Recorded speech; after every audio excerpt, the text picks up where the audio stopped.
Had an affair with my husband's best friend. 6 stories of women's infidelity. Woman, 35. We lied to our families about work while rushing to an hourly rate hotel, maternity leave, pandemic restrictions, a husband working from home. All of this turned my life into something dull and monotonous. The news about a school reunion excited me.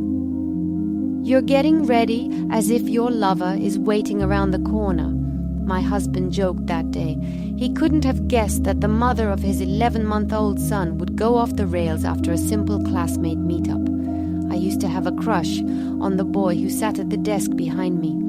I remember doing my hair differently every day to impress him.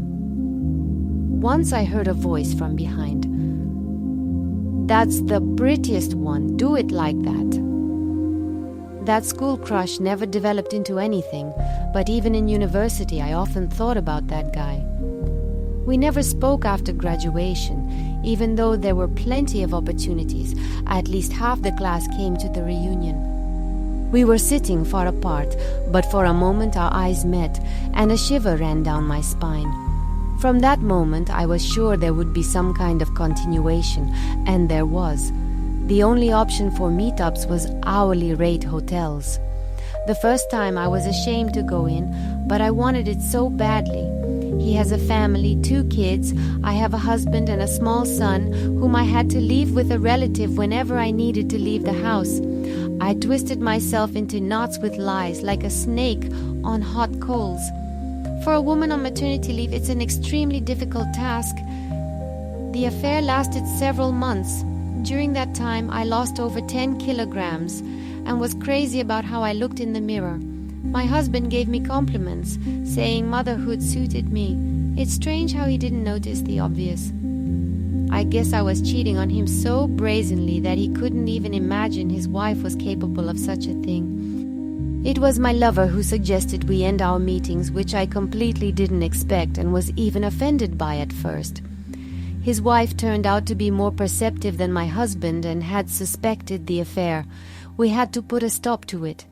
Yes, after some time he called and suggested meeting one more time, but by then I had cooled off. Do I regret it? In a way, yes, because infidelity is a rotten thing to do, and I admit that. On the other hand, I console myself with the thought that without this episode, I probably wouldn't have lost the weight so quickly. And I started looking at my husband differently. Woman, 29. I stole a guy from another girl to sleep with him as payback against my husband. I cheated on my husband during a business trip. Or rather, it was like this. I went on a business trip specifically to finally do it. There were 3 candidates. One was so oblivious that he didn't understand my intentions, even though they were unambiguous. The second one I didn't really like and was considering only as a last resort. The third one, frankly, I stole from a rival. Yes, the young man was paying attention to another girl, and she was just batting her eyelashes. And I said to her in my mind, "Move aside, little girl. It's time for a lesson in how it's really done. No need to thank me for the master class." It all worked out very easily. All it took was a 1-minute massage of the back of his neck right there in the taxi. The main thing is how you do it and how you look into their eyes. Playful, not intense. He didn't approach that girl again after that. I know people I was on the trip with talked about me behind my back. I know they whispered because it was all so obvious. I decided to cheat for revenge against my husband, who had once been caught being unfaithful. I don't regret it, and I'm not going to. It was awesome. Woman, 26. After this affair, it took me about 5 years to forgive myself. I had a student marriage. We got married just 6 months after we met, and literally a month and a half after the wedding, I got pregnant. Then everything followed the classic script. My husband worked, and I stayed home with the child. It was very hard for me, both physically and mentally, because I had just graduated from university and hadn't even had a chance to work. Most of my girlfriends were into cool projects and just didn't understand my new life as a mother. There were no grandparents nearby, and I hadn't had time to make any friends in the city I moved to. My husband started going on business trips frequently and working on weekends. I had severe burnout, and we started constantly fighting. Then it got even worse. My husband started coming home drunk. I was terribly angry and felt worthless. One day, when my husband came home just before dawn, I decided to get revenge on him. I met a guy on a messenger app, and the conversation immediately turned to intimate topics. We set a date for the big day. I arranged for a babysitter in advance. At the time, I was doing a little freelance work, and I spent almost a month's income on that sitter. I went to my new acquaintance's apartment, and we had sex that same evening. It was very mediocre. I got neither pleasure nor any meaningful experience. To top it all off, he turned out to be not a very good person. He knew all about my difficult situation, but didn't even offer to drive me back home or spend any time together after sex. My husband never found out about this meeting and never will, because we soon got divorced. I only added more emotional problems for myself. I regretted that action for a very long time and was only able to forgive myself about 5 years later. Woman 37. My husband told me, if you really want to, I don't mind. I was 33 and had been married for about 7 years at that point.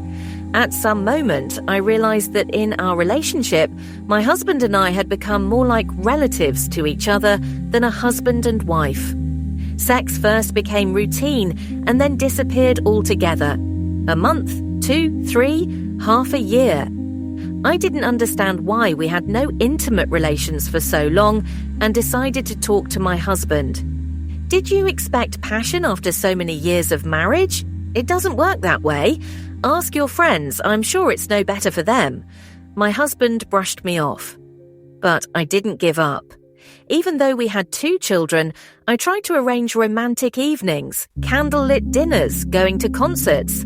I even tried to drag him to a country hotel to rekindle the passion. My husband saw all my efforts and once mentioned offhandedly, "If you really want it that much, I don't mind you finding someone else."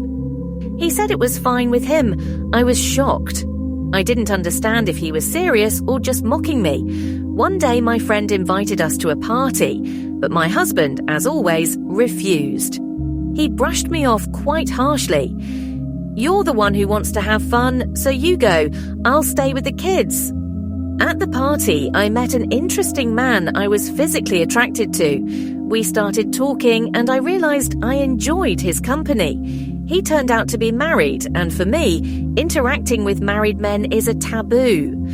But we were having such a good time together that evening. We both understood that the passion had long died out in our respective families.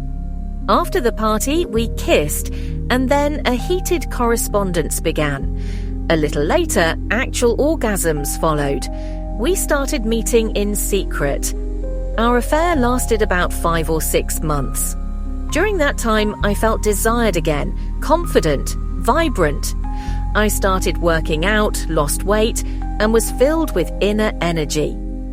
I also started feeling much better in my family life. However, I decided to break it off with my lover for several reasons. First, that initial passion was gone. Second, I was constantly tormented by guilt, both towards my husband and towards my lover's wife. I felt I had no right to betray another woman like that. I accidentally saw her photo on social media through mutual friends. She looked very sweet. That was the last straw. My lover accepted my decision, and we haven't seen each other since. Woman, 25. My lover blackmailed me with our private messages. I've cheated several times in my life.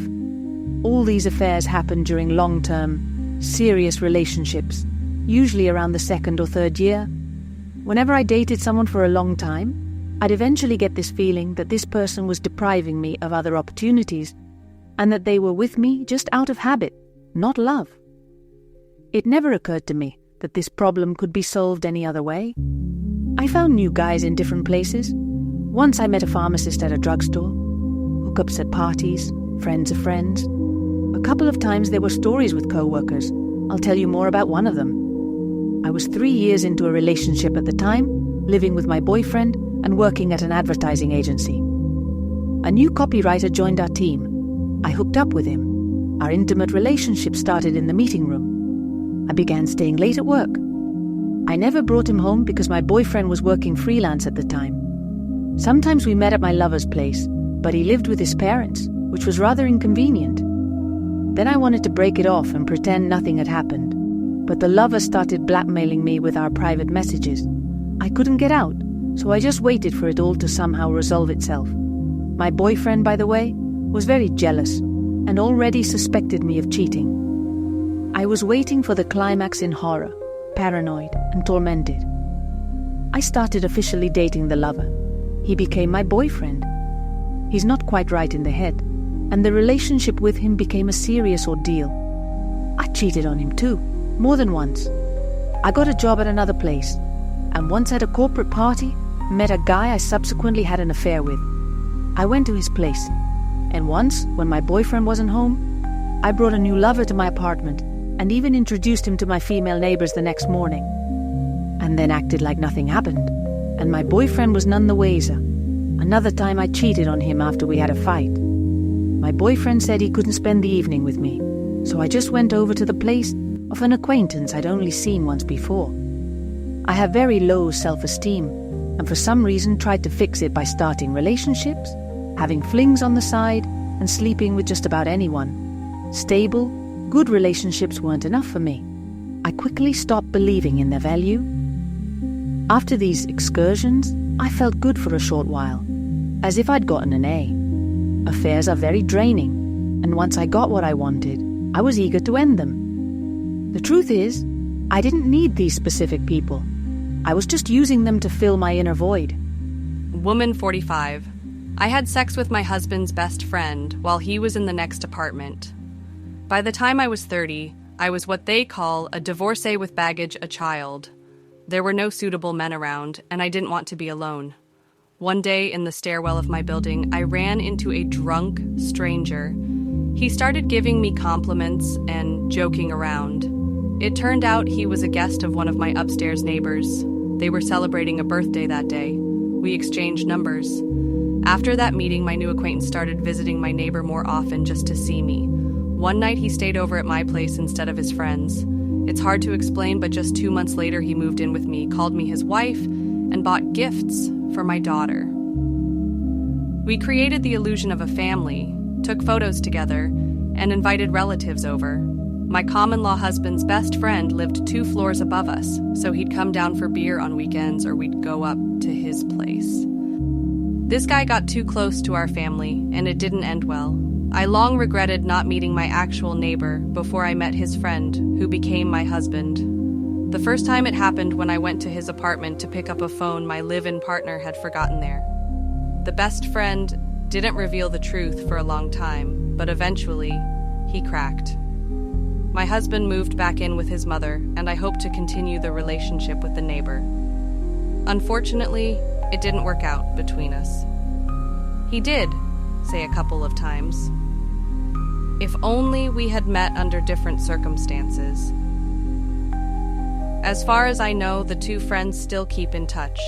Infidelity is a primitive way to resolve conflict, but no one has ever managed to solve a conflict, hurt, or disagreement this way. On the contrary, it only made things worse. Most often, infidelity is caused by lack of self-confidence. A person with stable and healthy self-esteem would never take this step. A desire for revenge. You hurt me so badly, so I'm going to run off and drown my sorrows in someone else's arms just to spite you. If you're attracted to another man and want to have sex on the side, you should first understand your own motives. Are you using this to fill some need of your own? If, for example, a need for intense emotions or for admiration and self-affirmation, then talk about it. Address the issue. That would be the mature position to take,